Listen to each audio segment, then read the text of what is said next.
Bonjour tout le monde, bienvenue à ce webinaire Qu'est-ce que AWS? Je me présente, je suis Pierre Gillot, je suis architecte solution chez Amazon Web Services et nous allons essayer de passer la prochaine heure sur une présentation globale, aussi bien d'AWS que des différents services que nous proposons. Et en particulier, nous allons essayer de passer un petit moment sur les raisons pour lesquelles les clients aujourd'hui nous ont choisis et qui font que Amazon Web Services est une solution de choix pour la plupart de nos clients. Donc si vous voulez bien, on va commencer notre présentation aujourd'hui.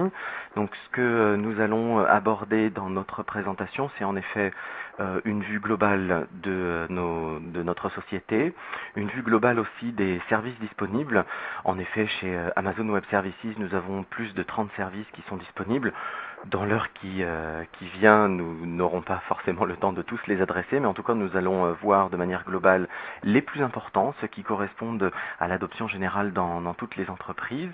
Et puis, nous allons essayer de garder 5 à 10 minutes sur la fin de la présentation pour essayer de répondre à la plupart des questions. Donc vous avez un système qui vous permet de poser des questions directement dans l'interface et nous allons essayer de rassembler un maximum de questions pour pouvoir y répondre. Donc je vais faire une présentation sur une cinquantaine de minutes et garder les 10 dernières minutes pour pouvoir répondre à la plupart de vos questions.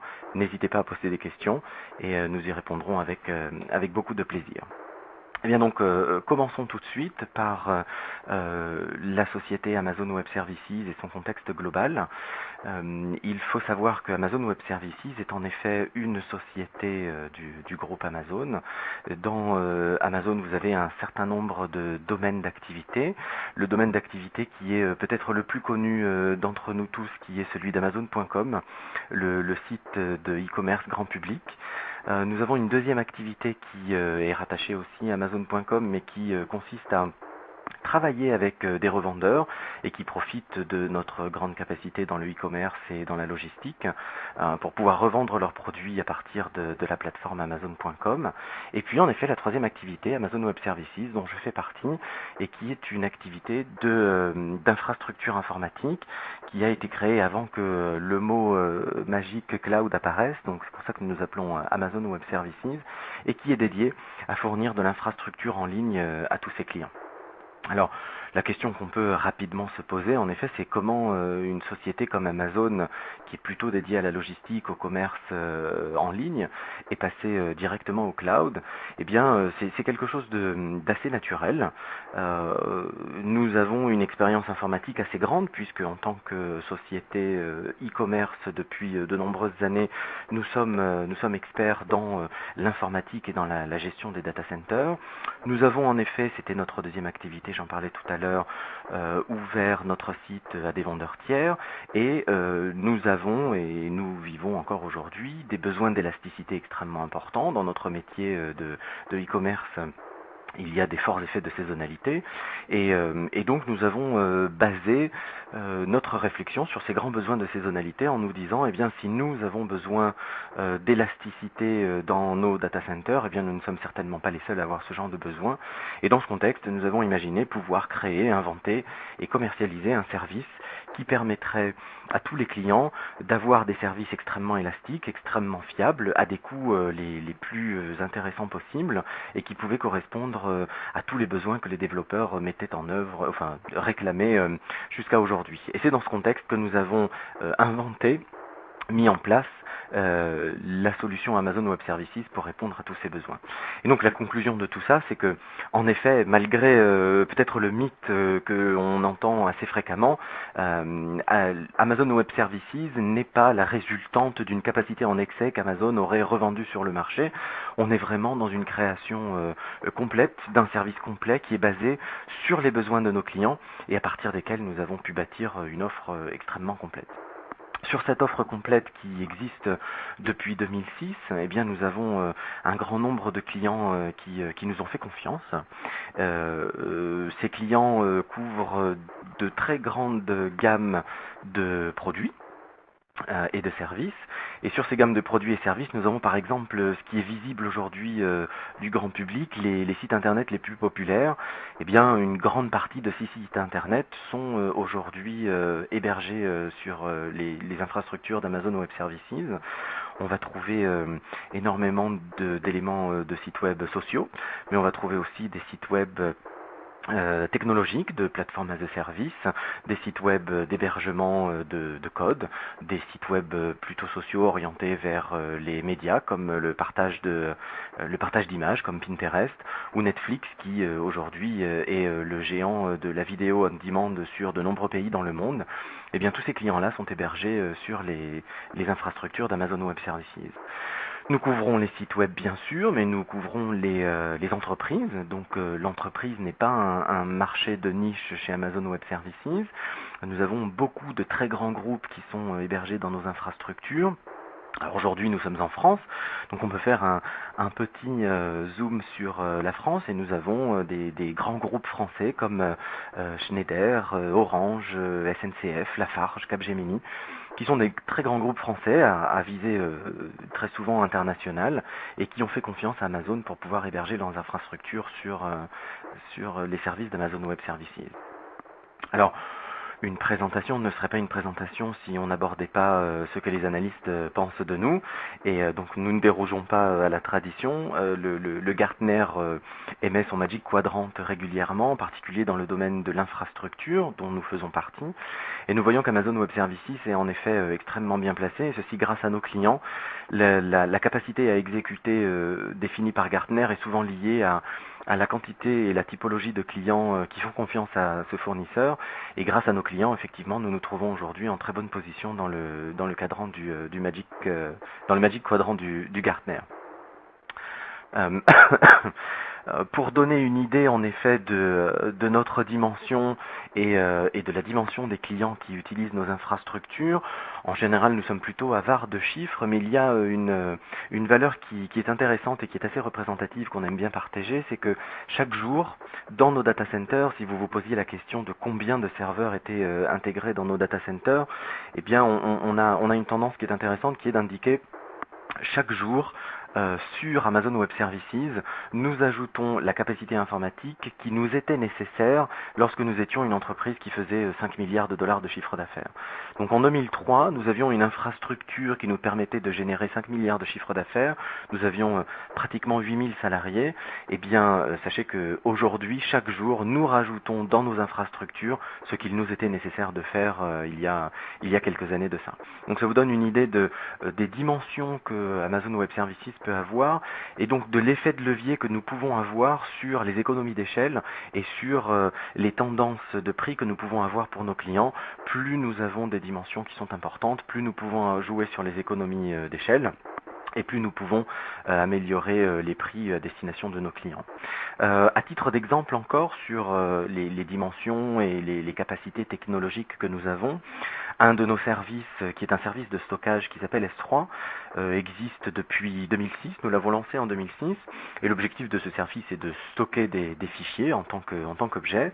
Eh bien, vous voyez la vitesse à laquelle nous avançons. Nous avons encore dépassé le record que vous voyez à votre écran. En fin d'année dernière, nous avions 1700 milliards d'objets qui étaient stockés dans S3. Aujourd'hui, nous avons dépassé les 2000 milliards d'objets dans S3. Nous avions une performance de 835 000 transactions par seconde. Autrement dit, il y avait 835 000 d'échanges de fichiers dans ce système. Eh bien, c'est pareil, nous avons dépassé il y a quelques jours de ça le milliard de transactions par seconde sur notre service S3. Donc encore une fois, juste ceci pour montrer notre capacité à pouvoir absorber des architectures les plus exigeantes possibles et des dimensions aussi impressionnantes vont toujours à destination de nos clients pour pouvoir jouer sur les effets d'échelle et sur les prix à destination de nos clients. Encore un effet d'échelle, vous avez certainement beaucoup entendu parler de Big Data. Big Data est un sujet assez important en ce moment. Nous avons un service managé qui va couvrir Big Data, qui s'appelle EMR, qui est Elastic MapReduce, et qui consiste à mettre en place des clusters de calcul parallèles pour les clients qui veulent faire de l'analyse de données parallèles sur des volumes de données très importants. Eh bien, sachez que depuis que nous avons lancé les services et depuis que nous prenons ces mesures, depuis mai 2010, nous avons lancé plus de 3 millions de clusters Big Data Hadoop, ce qui donne une dimension sur notre capacité à comprendre nos clients dans le domaine du Big Data et notre expérience à savoir déclencher, mettre en œuvre et exécuter ces clusters qui parfois peuvent être complexes.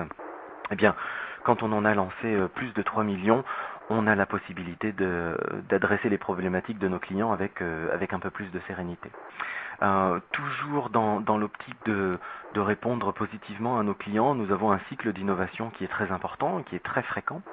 Nous avons voulu représenter ce cycle d'innovation sur les derniers mois de l'année 2012.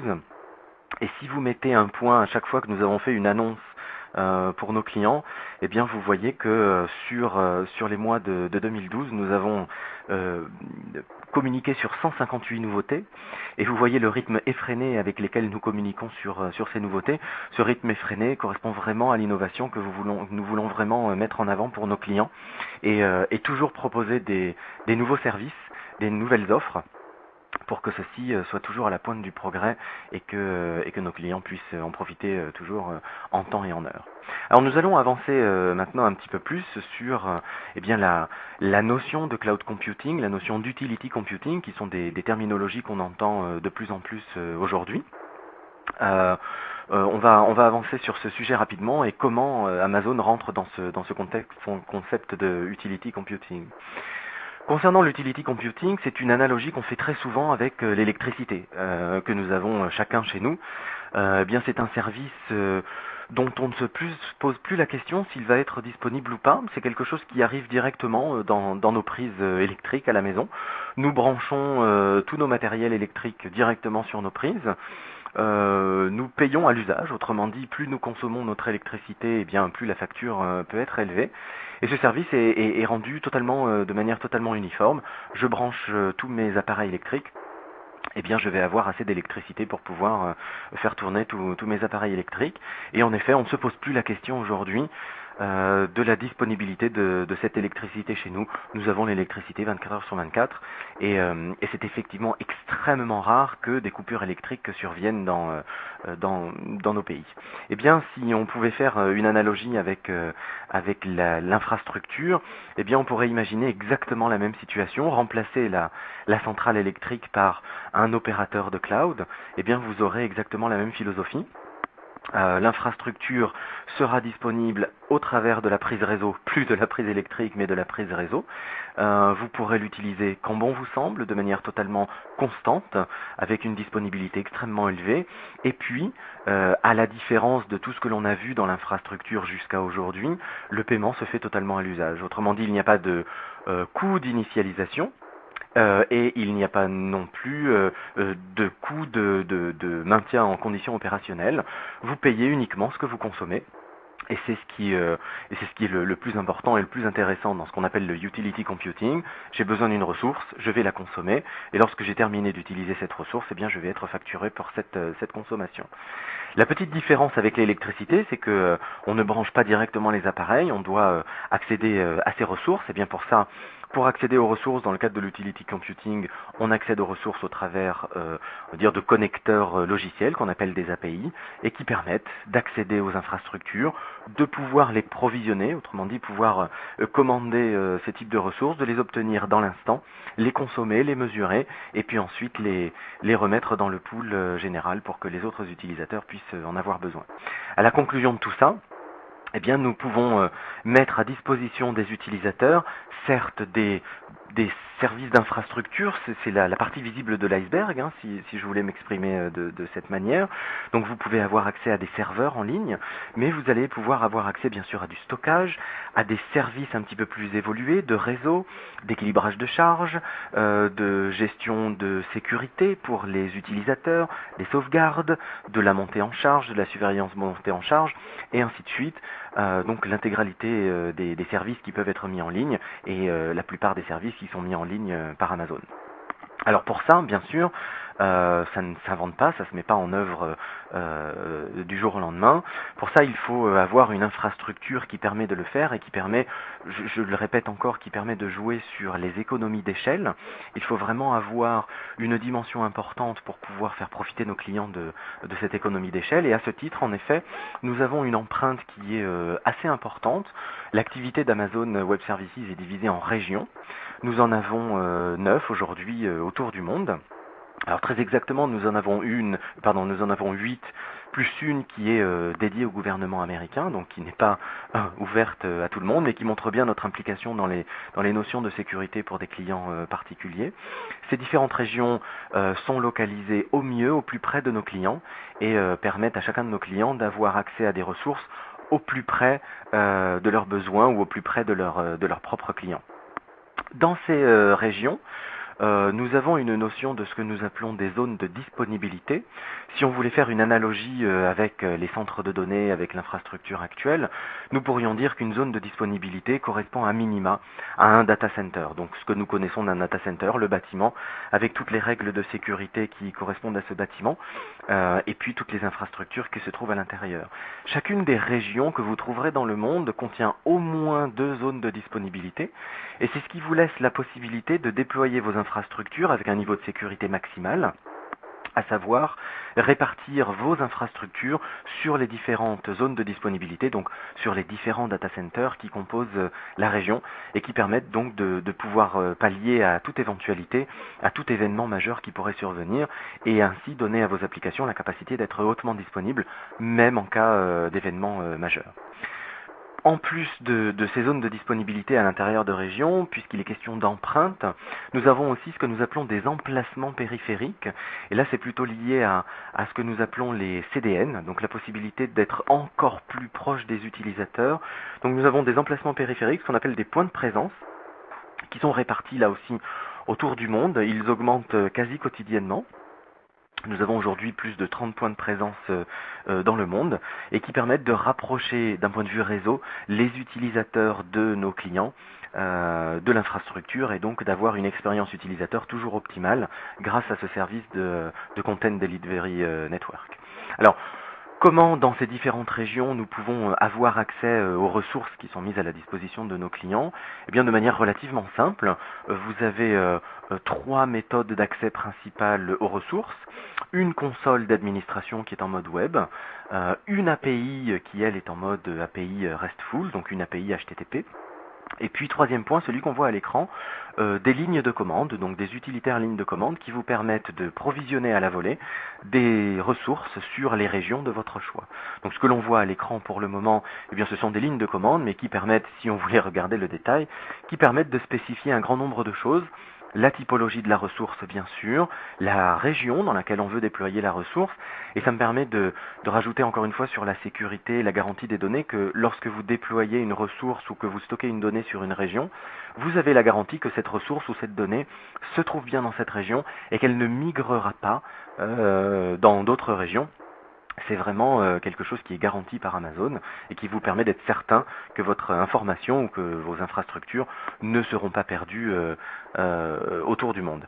Donc on revient à ces lignes de commande. Vous allez pouvoir spécifier la région, la zone de disponibilité comme je l'ai dit tout à l'heure, et puis un certain nombre d'informations comme la taille de la machine que vous déployez ou la taille du disque que vous déployez, etc., etc. Vous pouvez le faire sur une région, vous pouvez le faire sur plusieurs régions et donc répartir vos infrastructures sur différentes régions du monde et ainsi adresser éventuellement des problématiques de beaucoup d'entreprises qui ont maintenant des activités internationales et qui ont besoin d'être présents dans différents points du monde. Toujours au plus près de leurs utilisateurs. Nous avons vu cette partie ligne de commande. Je rassure la plupart des utilisateurs, nous avons en effet ce que vous voyez à l'écran, une interface visuelle, donc ce que l'on appelle la console, et qui vous permet de réaliser toutes ces opérations en mode clic. et donc d'accéder à toutes ces capacités directement depuis une interface web. La seule chose dont vous avez besoin, c'est un navigateur. Donc vraiment, chacune des activités peut être faite toujours des trois manières: ligne de commande, API si vous voulez intégrer l'administration de vos ressources dans vos propres logiciels, ou alors la console pour pouvoir le faire directement en mode visuel avec votre souris. Donc ça, c'est, on dirait, le mode d'accès à Amazon. Je pense que beaucoup d'entre vous se posent la question sur qu'est-ce qui me ferait aller chez Amazon? Pourquoi irais-je dans une technologie de type cloud? Eh bien, il y a plusieurs approches et plusieurs réponses à cette question. Une visible immédiatement, c'est celle qui concerne les coûts. Je l'ai abordé tout à l'heure dans le cadre de l'utility computing. Lorsqu'on va comparer une infrastructure traditionnelle que l'on va mettre sur site ou dans des data centers à une infrastructure orientée cloud chez Amazon Web Services, le premier point que l'on voit, c'est celui de l'investissement. En effet, sur site, eh bien, on va bien être obligé d'investir dans des infrastructures, certes informatiques, mais toutes les infrastructures qui vont autour des infrastructures informatiques, et ceci peut représenter des investissements extrêmement lourds, et donc donner une visualisation de retour sur investissement qui peut parfois être extrêmement longue, voire des fois non atteignable. Et si on compare ça à une infrastructure de type élastique comme celle d'Amazon Web Services, eh bien pour démarrer, vous avez besoin de 0 $. Voilà. Vous ouvrez un compte chez Amazon directement, et une fois que votre compte est ouvert, vous allez pouvoir provisionner toutes les ressources dont vous avez besoin, ne serait-ce que pour un essai, un POC, un test. Eh bien, l'initialisation est absolument gratuite, bien sûr, et la seule chose qui vous sera facturée, eh bien, ce sera l'utilisation pour votre POC, votre test, ou votre premier essai. Ça me permet d'ailleurs de faire un petit peu de publicité en disant que, en effet, si vous ouvrez vos comptes, à l'ouverture d'un compte, Amazon offre ce que l'on appelle un free tier. La plupart des ressources disponibles chez Amazon Web Services pendant 12 mois ont une partie qui est gratuite. Par exemple, si on considère les ressources processeurs, les ressources machines, serveurs virtuels, eh bien vous bénéficiez de 750 heures gratuites de machines virtuelles par mois pendant les 12 premiers mois. Donc vraiment, la partie investissement est quelque chose qui est criant de différence entre une infrastructure traditionnelle et une infrastructure en mode cloud comme on peut la trouver chez Amazon Web Services. Alors bien sûr, les analystes le disent, mais je pense qu'il n'y a rien de mieux que l'expérience personnelle. Je vous invite tous à consulter les prix sur Amazon Web Services qui sont disponibles librement et de vérifier qu'en effet, il n'y a absolument aucun investissement initial lorsque vous voulez vous lancer dans des opérations cloud.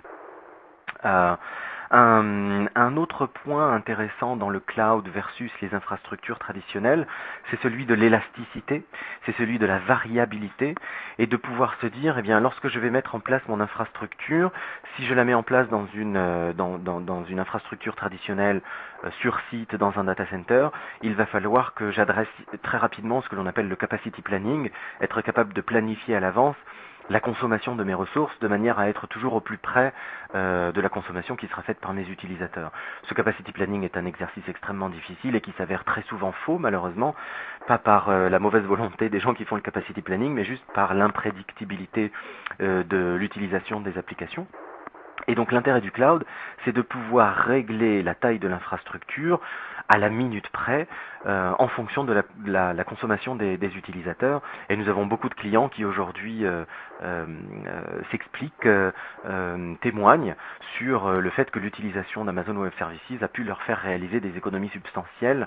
Il y a des clients comme Samsung, je m'arrête juste un instant sur Samsung parce que beaucoup d'entre nous ont des télévisions Samsung à la maison. Eh bien, l'application qui gère l'intégralité des télévisions connectées qui s'appelle Smart Hub, eh bien, est une application qui est hébergée sur le cloud d'Amazon et qui justement est tout à fait liée à l'élasticité. On ne sait jamais combien de télévisions seront connectées à un moment ou à un autre sur le cloud, et l'élasticité d'Amazon permet justement d'être toujours efficace vis-à-vis des utilisateurs tout en ne consommant jamais plus que nécessaire, et donc en alignant la facture dans ce domaine-là. Forcément, puisqu'on peut avoir un investissement nul et des coûts toujours au plus près de l'utilisation, forcément on a des impacts sur le TCO qui sont extrêmement positifs. Et donc là aussi, les analystes en général se prononcent très positivement sur la réduction de TCO. N'attachez pas toujours énormément d'importance aux chiffres extrêmement importants de réduction de TCO. Chaque TCO est spécifique à chaque client. Pour autant, c'est vrai que la suppression d'investissement est quelque chose qui va améliorer les TCO de manière mécanique, et ça, on peut le voir rapidement. Alors, pourquoi on se targue d'avoir des prix qui sont toujours les plus faibles, et pourquoi nous essayons toujours de réduire nos prix? Eh bien, c'est toujours à destination de nos clients.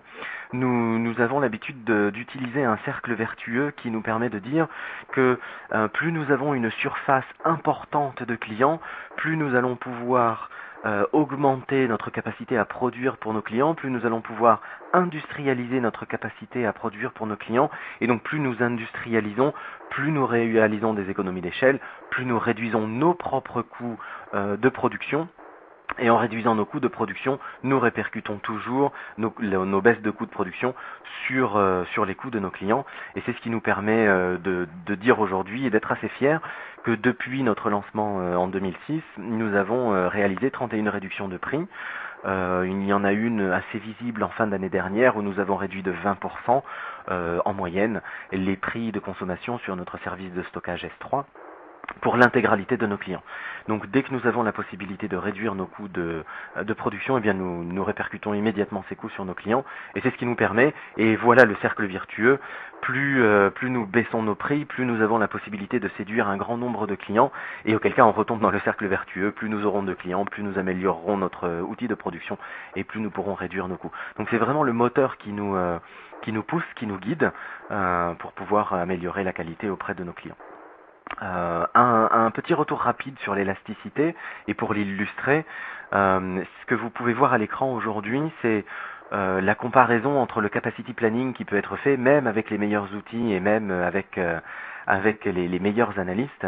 En général, nous faisons une prédiction de demande sur nos applications, et très souvent, eh bien, la demande réelle est souvent très différente. Et ce qu'on peut voir à l'écran, c'est que quelle que soit la différence de prédiction, même si nous avons prédit plus que nécessaire, eh bien, dans ce cas-là, nous avons perdu beaucoup d'argent. Et si nous prédisons moins que nécessaire, bien là, nous avons un impact assez négatif sur l'expérience utilisateur, qui peut être parfois catastrophique chez beaucoup de clients. C'est ce qu'on appelle le succès catastrophique, lorsque, en effet, l'application a un succès phénoménal, mais que l'infrastructure ne peut pas suivre. Avec les réseaux sociaux qui existent aujourd'hui, une application qui ne répond pas bien est une application qui risque d'avoir des notes extrêmement mauvaises sur les réseaux sociaux, et donc ensuite de pâtir d'une mauvaise réputation, et donc de générer beaucoup moins d'argent derrière.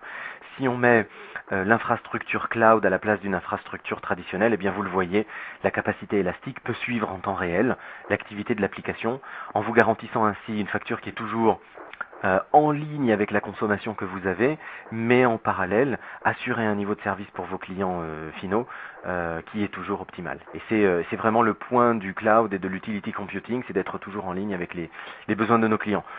Beaucoup de nos clients le disent, dans différents domaines d'activité, donc c'est vraiment quelque chose qui va toucher un grand nombre d'entreprises, la capacité de pouvoir être réactif en quelques minutes, voire en quelques secondes.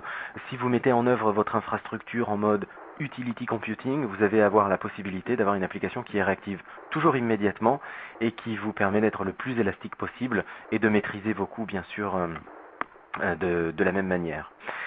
Vient ensuite l'agilité. Donc l'élasticité, c'est la capacité d'être vraiment réactif par rapport à vos applications, mais vous avez aussi l'agilité, et cette agilité, elle peut être mise sur le compte de l'innovation. Dans le cloud, innover va coûter très peu cher. J'ai une nouvelle idée, je veux mettre en place une preuve de concept, je veux mettre en place un test, eh bien je vais pouvoir le faire extrêmement rapidement. Je n'ai pas besoin d'investir, comme je l'ai dit initialement, mais c'est surtout que le test va me coûter très peu cher.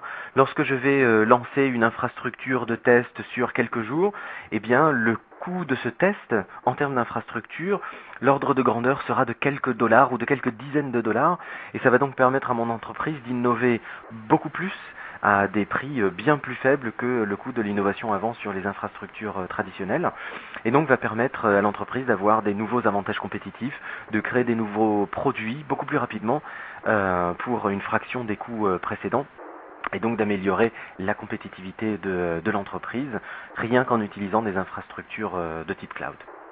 Voilà le point qui est intéressant, et surtout, vous allez pouvoir utiliser vos infrastructures IT et vos équipes IT vraiment à l'occupation de votre métier. Donc vous allez pouvoir vraiment gérer votre métier plutôt que passer du temps à exécuter des tâches qui sont nécessaires, qui sont importantes, mais qui malheureusement ralentissent le cycle d'innovation. Et bien ces tâches, vous allez pouvoir les confier à Amazon et vous concentrer vraiment sur votre métier. Provisionner votre service, utiliser votre service à des fins métiers et utiliser ça uniquement pour le métier et pas pour le reste. Alors, pour ça, bien sûr, eh bien, notre proximité avec nos clients est extrêmement importante, mais la proximité de nos clients avec leurs clients est d'autant plus importante, et c'est pour ça que notre empreinte sur la région géographique est très importante et que nous avons un grand nombre de régions disponibles. Nous en avons déployé tout récemment, donc nous essayons vraiment de donner la possibilité à nos clients d'être au plus près de leurs clients grâce à cette couverture la plus globale possible, on le souhaite. Pour faire un rapide tour sur l'élasticité dont j'ai parlé tout à l'heure, j'aimerais l'illustrer avec un client particulier qui est Amazon.com. Encore une fois, je voudrais reboucler avec le mythe initial où, en effet, Amazon Web Services n'est pas né de la revente des ressources Amazon en excès. En effet, Amazon.com est notre client depuis quelques années seulement. La fin de la migration totale des infrastructures Amazon.com a eu lieu entre 2010 et 2011. Et donc nous utilisons très souvent ce client-là, ce client Amazon.com, comme référence sur l'élasticité et sur les gains que l'on peut avoir en termes d'élasticité par rapport aux infrastructures traditionnelles. Donc Amazon.com est un client de type e-commerce, et en effet vous voyez que la nuit l'activité est relativement faible, alors que dans la journée l'activité peut avoir un certain nombre de pics. On a déjà une première saisonnalité, et puis on a une deuxième saisonnalité. Vous pouvez l'imaginer, au mois de novembre le site Amazon.com est extrêmement chargé puisque c'est la période de Noël et qu'il y a une activité très forte. Eh bien, vous voyez que si nous devions utiliser de l'infrastructure traditionnelle, la capacité installée serait largement sous-utilisée, ne serait-ce que sur le mois de novembre, donc imaginez sur le reste du temps, et là où 24% est utilisé en moyenne, eh bien 76% sont forcément gaspillés uniquement pour pouvoir tenir les pics des dernières journées du mois de novembre. Eh bien, nous avons migré ce client Amazon.com sur Amazon Web Services, et aujourd'hui, si on reprend la capacité du mois de novembre, vous voyez que la capacité mise en œuvre par rapport à la capacité consommée sont quasiment en ligne. Et donc là, vous avez des gains, si on reprenait la diapositive précédente, vous arrivez à des gains qui sont de l'ordre de 76% comparé à l'infrastructure traditionnelle. Donc l'élasticité est vraiment un point très important, et elle ne touche pas que les petites startups, elle ne touche pas que les petites applications de type web un peu à la marge, elles peuvent toucher des entreprises de la dimension d'Amazon.com, qui sont des entreprises mondiales, avec des nombres de clients extrêmement élevés et des chiffres d'affaires extrêmement élevés. Cette élasticité peut être valable pour toutes les typologies de clients. Justement, en termes de typologie de clients, un autre exemple intéressant, je ne sais pas si vous connaissez Animoto, qui là pour le coup était une start-up très intéressante lorsqu'on part en vacances, qui permet de prendre des photos et de générer à la volée, en fin de vacances, une animation, un petit film, et de partager ce petit film.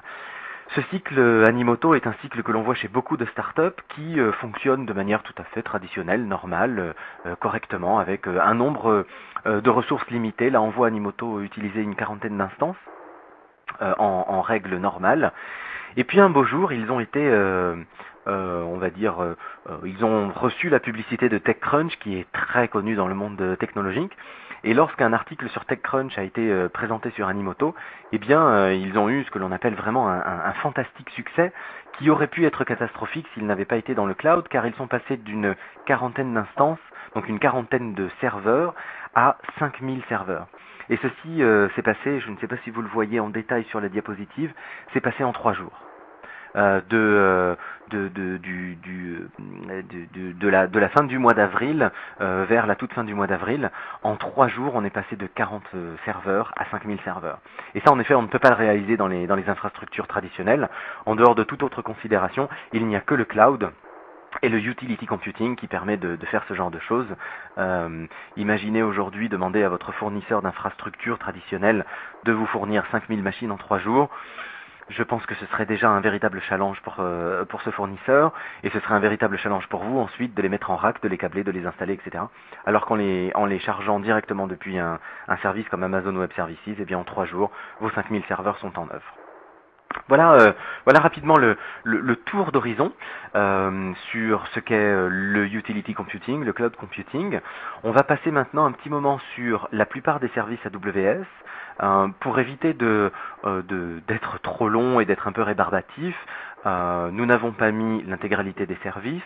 Je vais passer rapidement sur tous les services. Je vous propose, si vous avez des questions sur ces services, éventuellement d'utiliser l'outil de questions en ligne pour pouvoir rajouter des questions dans ce service-là, ou tout du moins de reprendre contact directement avec nous pour que nous puissions passer un petit peu plus de temps, peut-être un petit peu plus de temps personnalisé, pour pouvoir vous présenter les services et éventuellement comment ces services peuvent être intégrés dans votre infrastructure ou comment ils peuvent correspondre à vos besoins projets immédiats. Donc, pour pouvoir adresser cette liste de services, il est préférable de les présenter avec une thématique. En effet, les services proposés par Amazon ne sont pas que des simples services d'infrastructure comme des serveurs et du stockage. Nous avons des services sur toute la couche applicative que vous pouvez déployer pour vos clients. Alors bien sûr, on commence par la couche la plus basse qui est celle d'infrastructure, qui est celle que je vous ai présentée tout à l'heure, à savoir notre présence mondiale avec les régions, les zones de disponibilité, les points de présence. Nous vous proposons des services à une couche un petit peu plus élevée qui est celle des réseaux. Donc vous allez voir que nous avons des offres concernant le réseau, aussi bien pour l'acheminement des données que pour la sécurisation de ces données. Ensuite, à un niveau plus élevé, on va en effet trouver les offres liées aux serveurs, les offres liées à du stockage. Nous avons des offres totalement managées, packagées autour des bases de données. Et puis encore un petit peu plus haut, des services applicatifs, et encore un petit peu plus haut, la partie administrative qui va vous concerner dans la gestion administrative de votre compte et la gestion administrative de sécurité de vos utilisateurs, et puis bien sûr un grand nombre d'outils de déploiement.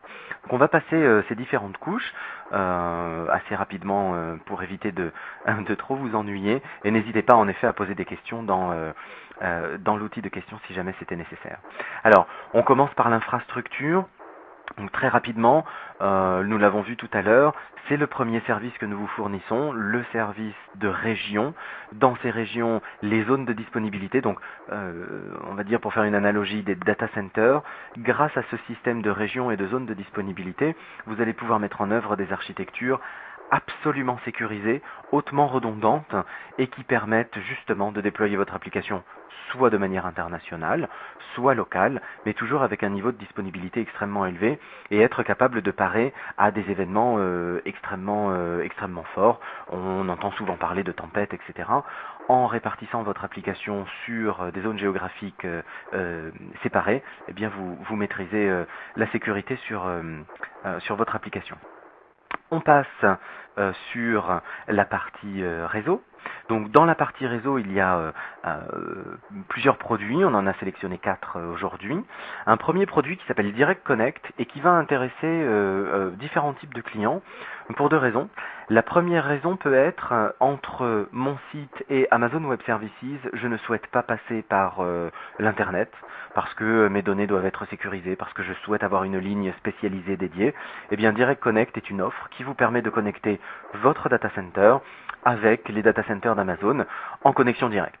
Cette connexion directe est la vôtre et donc elle vous permet aussi une bande passante que vous choisissez puisque Direct Connect existe en plusieurs bandes passantes. Et donc si vous souhaitez vraiment avoir une connexion directe, personnalisée, dédiée entre votre site et celui d'Amazon, vous pouvez utiliser l'offre Direct Connect.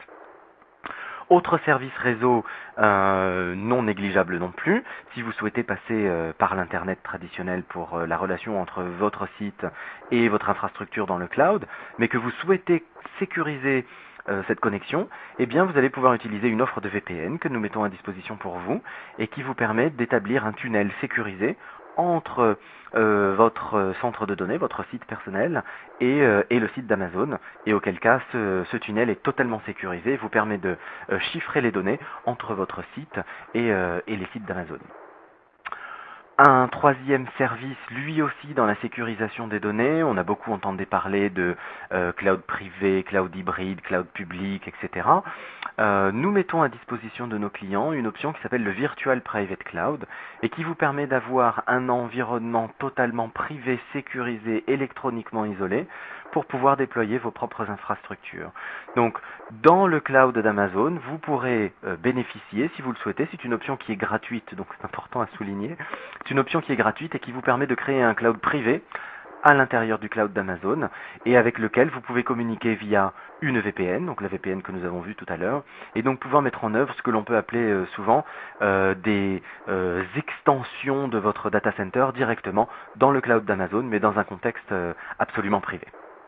Dernier service d'aujourd'hui dans le cadre du réseau, Route 53. Route 53 est un système de DNS qui a une disponibilité extrêmement élevée bien sûr et qui va vous donner des services avancés de DNS, donc les services de DNS que l'on attend bien sûr, mais nous avons aussi des services de DNS qui vont vous permettre de faire de la répartition géographique. Je reviens encore avec notre structure régionalisée dans le monde. Vous allez pouvoir avoir des redondances de votre application dans différentes régions et Route 53 pourra s'occuper de faire de l'équilibrage de charges entre ces différentes régions, premièrement. Et deuxièmement, en cas d'événement majeur sur votre application, si votre application dans une région devait avoir un problème particulier, Route 53 serait capable de le détecter et donc de rediriger les utilisateurs de cette région vers une région qui serait la plus proche pour eux. Donc Route 53 est un service de DNS avec des fonctionnalités additionnelles. Nous passons ensuite au service de couche supérieure. J'ai un petit souci de délai. Oui, ça y est, ça arrive. Donc les services de niveau supérieur. Donc serveur, stockage et base de données. Dans les serveurs, c'est peut-être le produit dont vous avez entendu le plus parler qui s'appelle EC2 et qui est donc la gamme de serveurs virtuels que nous mettons à votre disposition, que nous appelons des instances. Ces serveurs sont des serveurs qui sont facturés à l'heure. Donc dès que vous provisionnez un serveur en ligne, eh bien vous allez être facturé en fonction de sa taille, puisque les serveurs que vous pouvez provisionner dans les data centers d'Amazon peuvent être choisis selon leur taille en termes de processeur, mémoire, surface de disque et connectivité.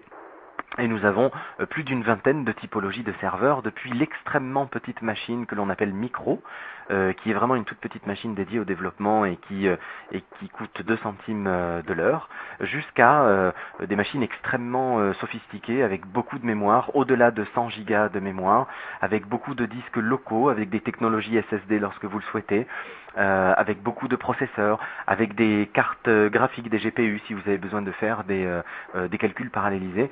Toutes ces typologies de machines existent, il vous suffit d'aller dans la console et de provisionner une machine pour vos essais ou pour vos applications.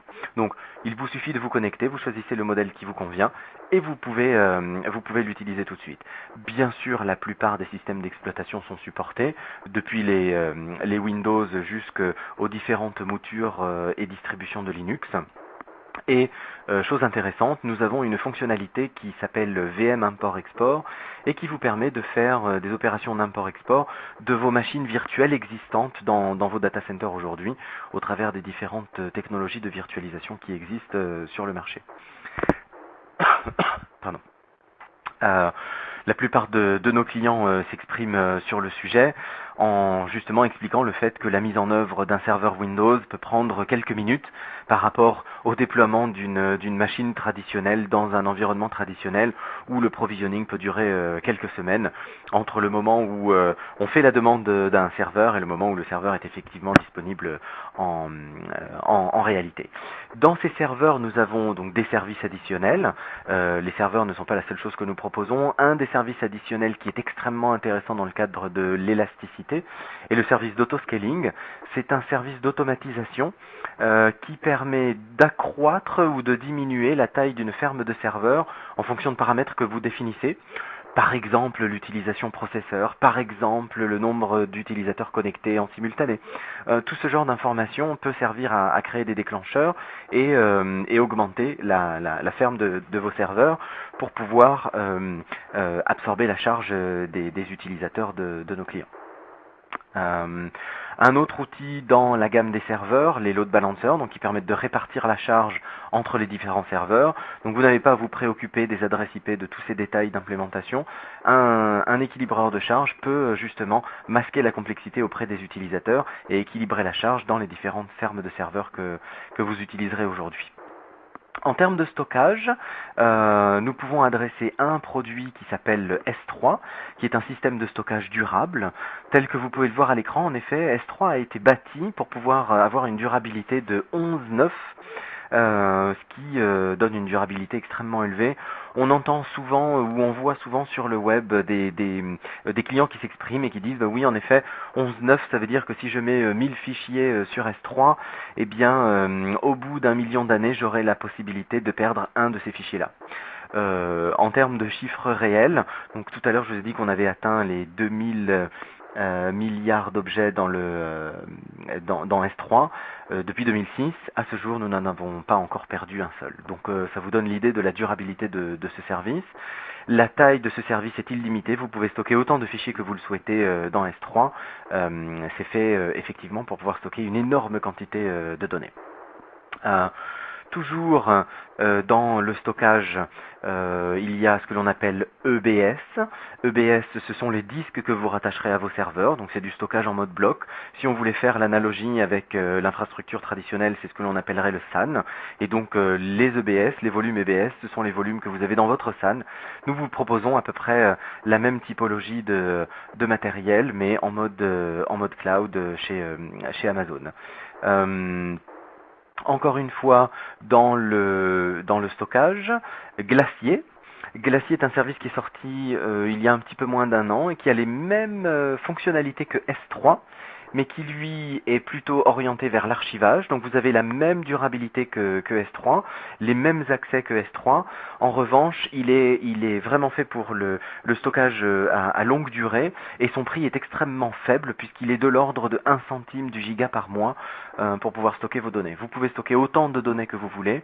Vous allez pouvoir les stocker avec une durabilité extrêmement élevée, mais surtout pour une longue durée. Sur la partie base de données, donc nous proposons des services, ce que l'on appelle managés. Autrement dit, nous allons vous affranchir de toute la partie installation, déploiement, administration de bases de données. Donc nous avons ce service pour 3 grands types de bases de données, Oracle, MySQL et SQL Server. Et ce système de base de données totalement managé vous permet de dire directement dans la console, je veux une base de ce type de taille-là, et de cette marque-là, Oracle, MySQL ou SQL Server. Et pour vous, nous allons mettre en place toute l'infrastructure nécessaire pour exécuter cette base de données. Cette base de données va pouvoir être redondée pour de la haute disponibilité. Elle va pouvoir être multipliée horizontalement pour pouvoir absorber les charges d'application.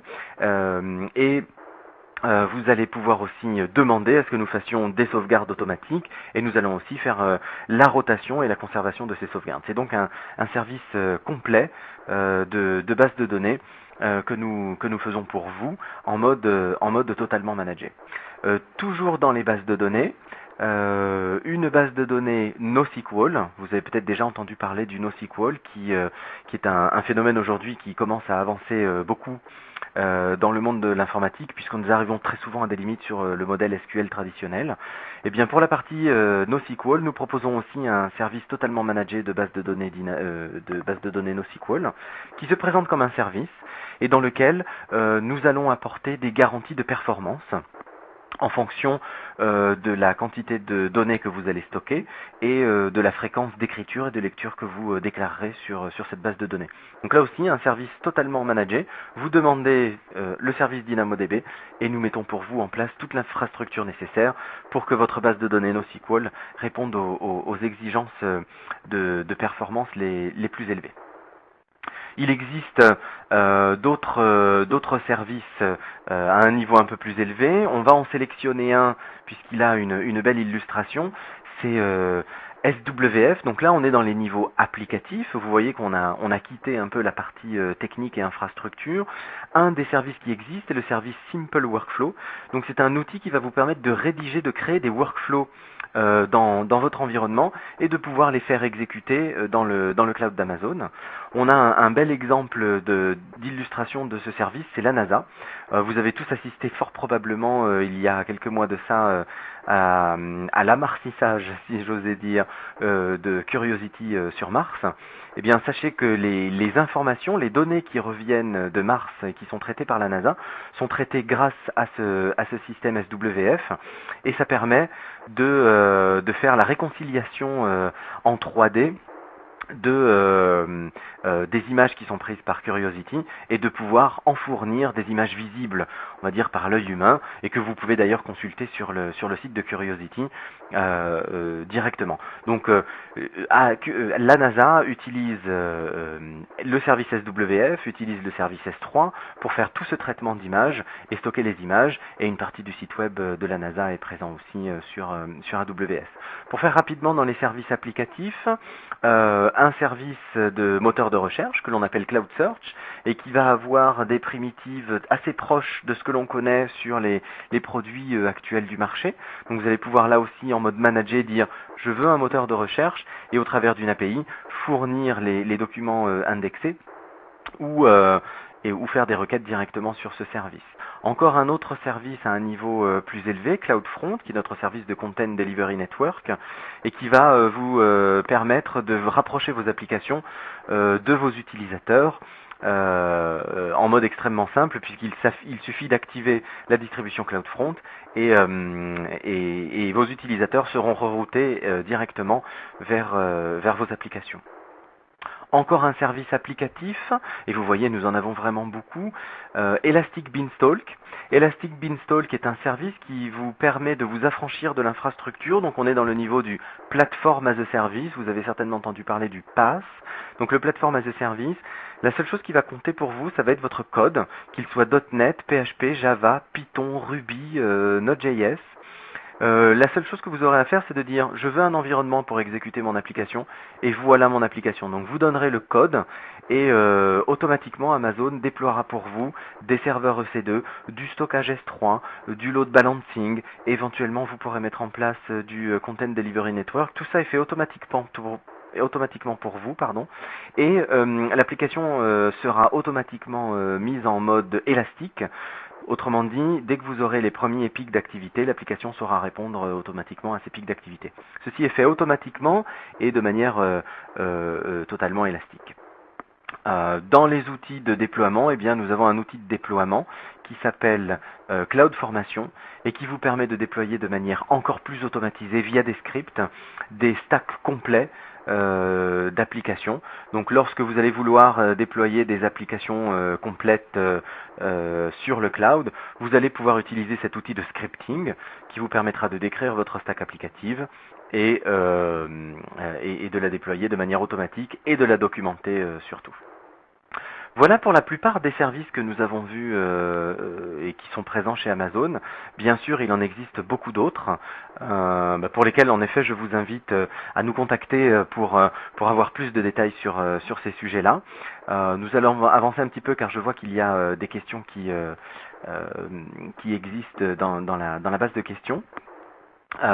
Et donc on va essayer d'arriver à la conclusion qui consiste à dire pourquoi Amazon serait aujourd'hui intéressant pour les entreprises aussi. Et bien dans le cadre des entreprises, en effet, il y a beaucoup de questions qui sont posées et la première question qui est posée par les entreprises et par beaucoup de clients, c'est qu'en est-il de la sécurité sur le cloud? Alors, je vous rassure, la sécurité est la priorité numéro 1 pour nous. Je vois que vous n'avez pas la diapositive. La sécurité est vraiment la priorité numéro 1 pour nous et beaucoup de clients maintenant le reconnaissent.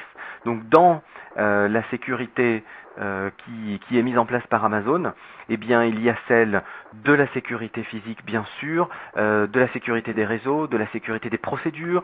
Nous avons un grand nombre de certifications qui sont des certifications de sécurité pour tous nos data centers et en effet elles sont mises à jour très régulièrement. Je vous invite à aller sur notre site web aws.amazon.com/security et vous verrez toutes les certifications que nous avons et qui nous permettent de garantir à nos clients et à nos clients entreprises en particulier que la sécurité est une priorité numéro 1 pour nous. La deuxième question que nous posent les entreprises et la plupart des clients, c'est bien gentil le cloud, mais moi j'ai une infrastructure existante. Comment je vais pouvoir faire fonctionner tout ça? Et c'est en effet la question que l'on entend très souvent, qui est la question du cloud hybride. Eh bien, grâce au produit que je vous ai présenté tout à l'heure, donc le VPN qui est la connexion réseau sécurisée entre votre site et le site d'Amazon, le VPC qui est le Virtual Private Cloud, à savoir une enceinte privée qui vous est dédiée dans notre cloud, vous allez pouvoir mettre en œuvre ce que l'on appelle le cloud hybride et qui est par exemple la représentation que vous voyez à l'écran tout de suite et qui est votre data center en partie centrale avec un certain nombre de ressources et puis ces ressources peuvent elles-mêmes communiquer avec différents services extérieurs dans lesquels vous pourriez éventuellement déployer vos propres ressources dans le cadre d'un cloud hybride. Votre data center en partie centrale et puis plusieurs réseaux sécurisés VPC Amazon par exemple avec lesquels vous communiquez au travers d'un VPN particulier. Donc ces questions-là ont des réponses et nous sommes vraiment là pour pouvoir y répondre rapidement. J'arrive à la fin et donc dans les dernières 5 minutes pour pouvoir répondre aux questions qui sont disponibles. En résumé, Amazon, pourquoi? Eh bien, les premières choses visibles sont en effet les coûts. Les coûts qui vont être ceux des coûts d'investissement. En passant dans le cloud, on va gommer immédiatement la partie coûts d'investissement sur l'infrastructure. Les coûts d'opération aussi, puisque ces coûts d'opération, c'est la volonté d'Amazon d'avoir des prix toujours les plus faibles possibles. Et donc non seulement vous éliminez une très grosse partie des investissements, mais vous allez réduire vos coûts d'opération régulièrement. Ça, nous l'avons par les économies d'échelle que nous avons en interne, mais dont nous vous faisons profiter. Vous allez avoir aussi l'élasticité qui est un point fort du cloud. Votre infrastructure va pouvoir être élastique, premièrement pour pouvoir toujours répondre aux besoins de vos clients, deuxièmement pour pouvoir maîtriser vos coûts, à savoir ne jamais dépenser plus que nécessaire et toujours dépenser ce qui est nécessaire à un moment donné. En termes d'agilité, je parlais d'innovation tout à l'heure. Vous allez pouvoir changer votre infrastructure, améliorer votre infrastructure à n'importe quel moment, mais pas à n'importe quel coût. Et je reprends l'exemple de l'innovation, vous allez pouvoir innover toujours à un prix très faible, puisque les tests, les POC, les benches, toutes ces choses-là peuvent être faites sur l'instant en un temps très court, avec des budgets dont l'ordre de grandeur est la dizaine de dollars.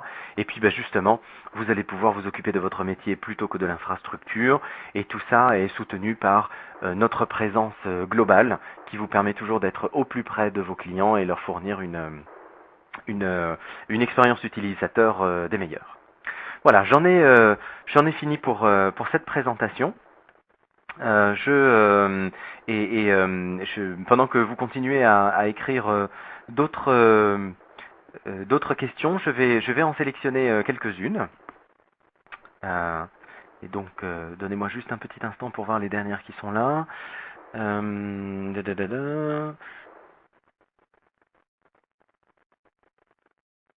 Hop, hop, hop. J'ai une question sur comment sait-on qu'une image EC2 fonctionne.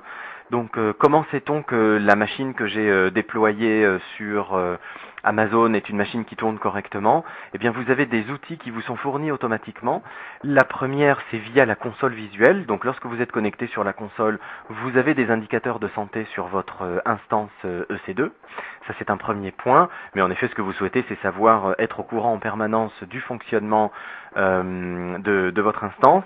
Nous avons un autre service dont je n'ai pas parlé aujourd'hui qui s'appelle CloudWatch et qui gratuitement et automatiquement met en place des métriques, donc l'utilisation de votre machine, l'état de santé de votre machine, et qui peut éventuellement, par l'intermédiaire encore d'un autre service qui s'appelle Simple Notification Service, vous notifier en cas de panne, en cas de difficulté ou en cas de difficulté. Donc grâce à CloudWatch et SNS, vous pouvez être notifié automatiquement par mail ou par appel d'API qu'une instance soit ne fonctionne plus du tout, soit ne fonctionne pas correctement, et auquel cas vous pouvez prendre les actions correctrices sur le sujet.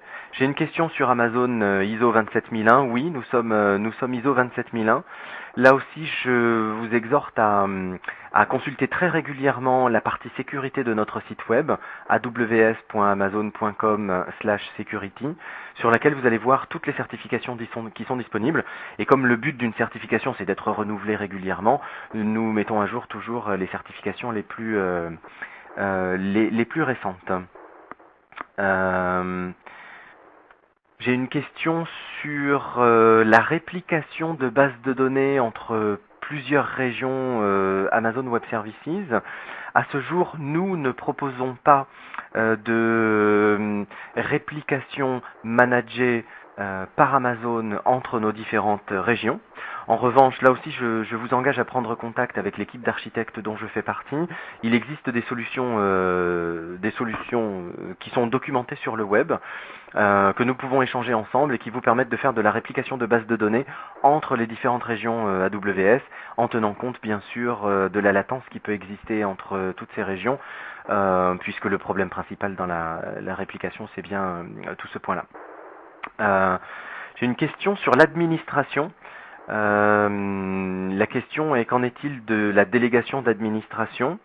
Est-ce qu'on peut déployer des services pour des clients? Est-ce que on doit créer des comptes spécifiques par client? Quelles sont les meilleures pratiques dans le domaine? C'est une excellente question. Donc nous avons deux moyens de travailler sur la délégation d'administration. Le premier moyen, le plus simple, va consister à créer un compte Amazon pour vous-même et éventuellement pour vos clients. Et les comptes que vous créez pour vos clients, vous pouvez les rattacher de manière administrative au compte principal. C'est une première façon de faire qui va avoir un grand intérêt, qui est celui de la facturation. Lorsque vous rattachez des comptes à un compte principal, c'est le compte principal qui sera facturé. Donc dans une situation où vous avez vous-même des clients et que vous exploitez de l'infrastructure pour vos clients, cela facilite la facturation pour vos clients. En revanche, ça ne va pas assurer de délégation d'administration puisque chacun de ces sous-comptes aura son propre compte d'administration. Il existe un autre moyen que vous pouvez faire fonctionner en même temps que celui-là. C'est une offre qui s'appelle IAM, Identity and Access Management, et qui vous permet justement de créer des utilisateurs administratifs, de jouer avec les droits sur ces utilisateurs, on appelle ça des policies dans notre jargon, et donc vous allez pouvoir dire tel utilisateur a tel droit sur tel type de ressources, et on va pouvoir rajouter aussi des règles de sécurité supplémentaires. Tel utilisateur a tel type de droit sur telle ressource, uniquement lorsqu'il le fait à partir de mon réseau privé principal par exemple. Donc en termes de délégation d'administration, vous pouvez faire ça. Mixer les deux techniques, jouer avec les utilisateurs administratifs Amazon que vous créez et jouer avec les comptes et sous-comptes que vous avez. Une dernière question. Importante sur la sécurité, est-ce que Amazon se charge du chiffrement des données? Oui, vous avez une option sur S3 qui est le stockage. Donc vous pouvez, et c'est une simple case à cocher, lorsque vous déposez vos fichiers sur S3, vous allez pouvoir cocher une case en disant ce fichier, je souhaite qu'il soit chiffré. Auquel cas, nous assurons le chiffrage de ce fichier au moment où il va toucher les disques durs. Donc la donnée est en clair jusqu'au service Amazon S3 et est ensuite chiffrée par nos soins sur le service S3. C'est une première façon de faire. Pour les personnes qui souhaiteraient chiffrer elles-mêmes leurs données en transit et sur le stockage, nous avons déjà beaucoup de partenaires qui proposent des solutions de chiffrement des machines EC2, des communications dont vous pouvez bénéficier et qui se trouvent sur ce que l'on appelle la marketplace de Amazon Web Services et qui est l'endroit où vous pouvez trouver les offres de nos partenaires. Hein. Sinon, nous offrons aussi les briques de base qui peuvent vous servir. Par exemple, nous avons ouvert récemment un service de HSM, qui sont des boîtiers de gestion et de rotation des clés de sécurité qui vous permettent de faire le chiffrement. Auquel cas, vous pouvez chiffrer vous-même vos données pour pouvoir les stocker ou même pour les faire transiter sur les différents services. Voilà. Je vois que nous sommes arrivés à la fin du temps qui nous était imparti. Je sais qu'il y a beaucoup de questions. J'ai pris les plus représentatives. Si vous avez d'autres questions, je vous invite vraiment à prendre contact directement avec nous sur notre site web ou dans le petit email de remerciement qui vous sera donné. N'hésitez pas à prendre contact avec nous et avec l'équipe d'architectes, bien sûr. C'était un véritable plaisir de discuter avec vous aujourd'hui. J'ai l'espoir d'avoir de vos informations ou de vos nouvelles très rapidement. N'hésitez pas à poser des questions si vous en avez d'autres. Et à très bientôt pour le prochain webinaire. Je vous souhaite une excellente journée de la part d'Amazon Web Services et de moi-même, bien sûr. Très bonne journée, à très bientôt et merci encore. Goodbye.